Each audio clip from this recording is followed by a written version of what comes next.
Assalamualaikum viewers. Today I will show you using ad. So আজকে আমরা ad এর ব্যবহার শিখবো। কোথায় কোথায় ad ব্যবহার হয়, কি কাজে ad ব্যবহার হয়। তো ad একটি প্রিপজিশন শব্দ। এটি সময় বোঝাতে বা গতিবেগ বোঝাতে, অবস্থান বোঝাতে এবং বয়স ও অনেক ক্ষেত্রে মূল্য বোঝাতে ব্যবহার করা হয়। So let's start our video. আমরা আজকে ad এর ব্যবহার দেখব। ad একটি হলো প্রিপজিশন শব্দ।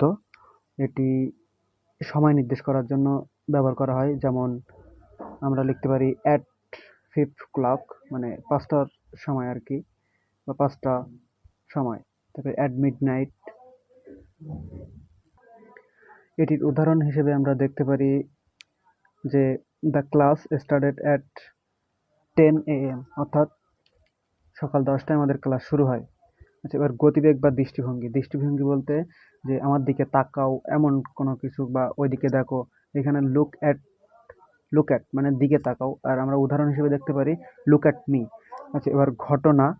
ঘটনা বা স্থান নির্দেশনের জন্য এটি ব্যবহার করা হয়। যেমন অ্যাট পার্টি, এটা একটি ঘটনা বা স্থান, অনুষ্ঠান, এটাও এক প্রকার। তারপর অ্যাট এ কনসার্ট, এটাও একটা ঘটনা বা অনুষ্ঠান। তো এটির উদাহরণ হিসেবে আমরা দেখতে পারি I meet him at a wedding, আমি তাকে দেখেছি বিয়েতে। আচ্ছা, এরপর স্থান নির্দিষ্ট বা কোনো নির্দিষ্ট একটি স্থানকে বোঝাতে আমরা অ্যাট এর ব্যবহার করতে পারি। যেমন এখানে দেখা আছে অ্যাট দি ডোর, অর্থাৎ দরজার কাছে। অ্যাট দি বাস স্টপ, অর্থাৎ বাস স্টপের কাছে। এটির উদাহরণ হিসেবে আমরা দেখতে পারি যে he is waiting for me at the bus station.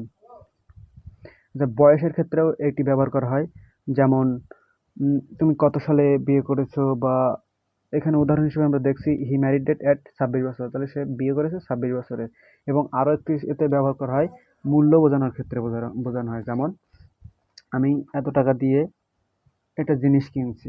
ধরেন সাপোজ আমি চাল কিনছি 80 টাকায়, তো এখানে হবে আই বাই রিচ অ্যাট 80 টাকা।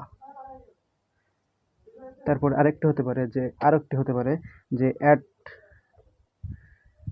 100 টাকা পার কেজি, মানে প্রতি কেজি 100 টাকা। তো এই ছিল আজকের ভিডিও। সবাইকে সালামু আলাইকুম।